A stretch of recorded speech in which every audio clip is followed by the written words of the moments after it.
What is up, guys? Welcome back to the channel. My name is Shane and welcome to another episode here on 5-Star Cars, where I just give my thoughts and opinions about what's going on in the car community on YouTube.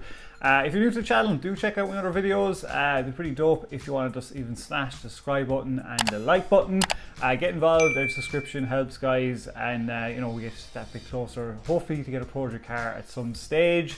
On today's episode, we are going to be covering Effspot, thestradman, and a few others as well. Also, guys, if you want to follow me on Instagram, you can. Look them up here.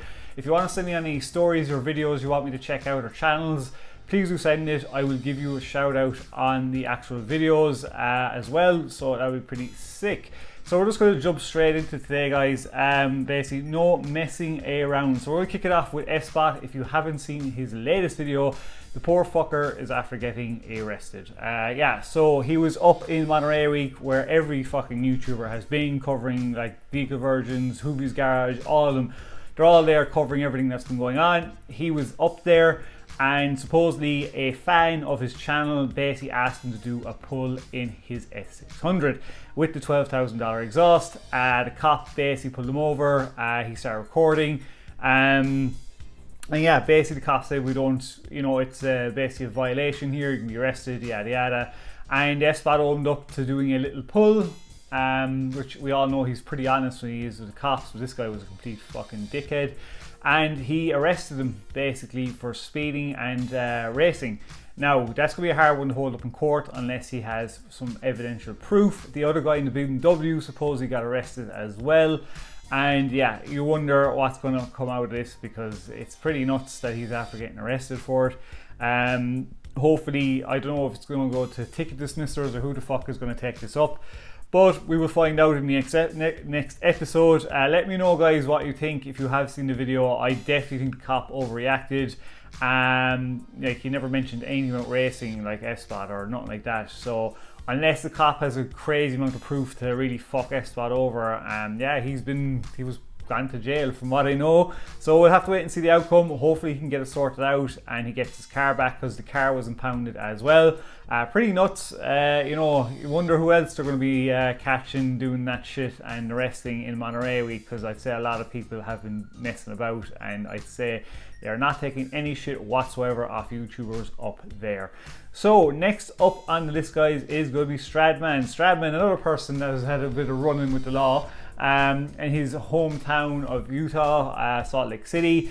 Basically, he got pulled over about his tints being too dark. They were like at 14%, they're supposed to be 43%. So he's had to go out and remove the actual tints off his cars.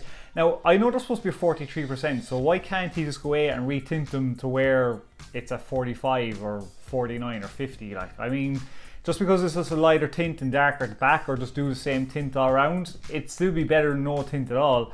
And he actually wrapped the Urus in a nice, like his blue, he put it in the red. I don't know if it's, I think I would prefer it in a chrome red, the chrome satin red, but so I'm not too sure if this is a chrome satin red or not. I can't make it out, but it's a really nice wrap on the Urus.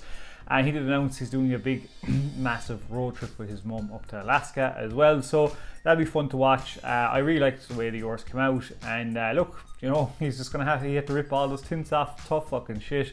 You need to get on with it, and you just have to, you just have to figure out something else. I think just lighter tints will probably do the trick also on his cars. But let me know what you think in the comments below, guys. Next up is going to be DDE and their latest video. Again, as we know, guys, all up in Monterey week, fucking all living the life up as a YouTuber, hanging around with the best hypercars and supercars there is. And Damon's friend, when he was in LA, this was when he was in LA, his friend bought a Lamborghini Centenario in fucking yellow and bagged it. It is sick. I mean, the Centenario is my all-time up there with the Murcielago LP640 would be probably my number one favorite car. It is just dope. This guy's Centenario, guys. Oh my god, it is. I'm not a yellow car person, but a Centenario. Oh, he got the headlights done, wheels, a few other bits and pieces. I think he even got the car tuned. It sounds insane. I absolutely love the thing. So here's a quick clip for you guys. That thing is so dumb. Damn, we haven't even gone anywhere. HPD's already up. What do you think, Cody?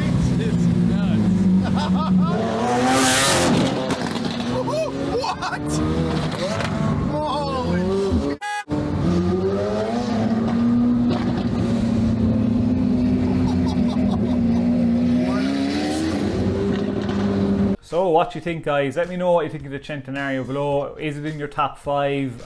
If you had the money, would you buy one? I mean, if I won the lotto the next day, like over 100 million, I would spend 5 million on a Centenario. No, I definitely fucking would. I mean, that's what Damon said, that they're worth 5 million. I think when they first came out, they were like 2.5 to buy, and then they just skyrocketed up. Like they're worth so much now.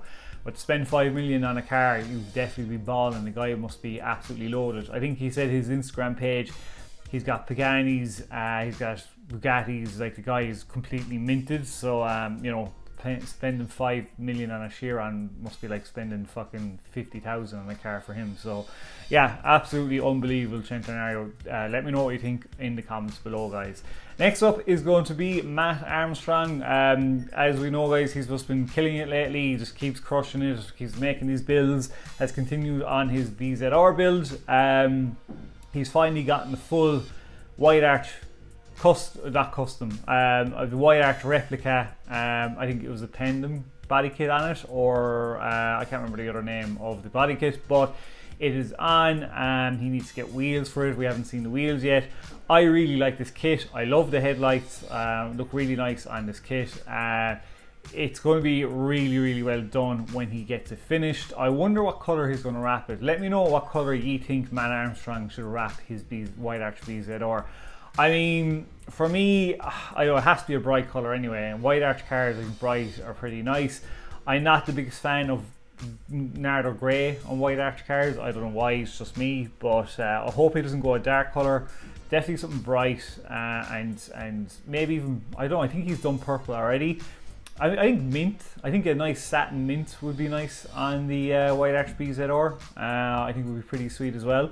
So look, it's up to him. He's really good at wrapping, and he's never even wrapped before. You know, so I mean, I would definitely probably go down that route if it was me for that. And yeah, we'll see what it ends up coming out as well. So last up on this, guys, we are going to be covering Ideal Cars. So Ideal Cars made a video basically about the 400Z, just basically about the history of it. They think it's going to be the best last JDM sports car coming out of the last century, or whatever they want to call it. It's going to be it's going to have 400 horsepower, twin turbos, and it's going to cost $35,000. It is a very nice car. Cannot wait to see the kits that come out for it. And yeah, it's going to be interesting. Cannot wait to see when this car gets finished. Highly recommend go out, check the video. Let me know if you would buy a 400Z. Is it up there for your picks? Would you pick it over the Supra? I don't know, but it looks really nice in the grey and not feeling the yellow. Not feeling that front bumper, but the rest of it is pretty sweet. But yeah, I would probably buy one if I had the money. But yeah, it's going to be a beast of a car to modify and to actually put on the kits and stuff. So yeah, it was a good video by Ideal Cars. I like the history of it and what was going on and stuff like that. But yeah, I'm just looking at pictures over here. It's definitely going to be it's definitely going to break some necks when it gets modified. There's going to be a lot of kits for this car, a lot of upgrades, remaps and stuff like that. There's going to be people pushing 500, 600 horsepower in these cars when they come out. And yeah, at a price of $35,000 starting, I mean, you know, how can you go wrong? And hopefully they mass produce this and it'll come down in price. But I really like it. Let me know what you think of the 400Z below in the comments. And yeah, check out Ideal Cars video. So that's it for today, guys. Thank you a million if you've watched the end. Again, if you're new, please do smash the subscribe button. And even better, like squad, please keep smashing that like button. Please keep commenting below. Yeah, hopefully you liked the video. And yeah, until the next video, guys, please do stay safe. Peace out and keep it lit.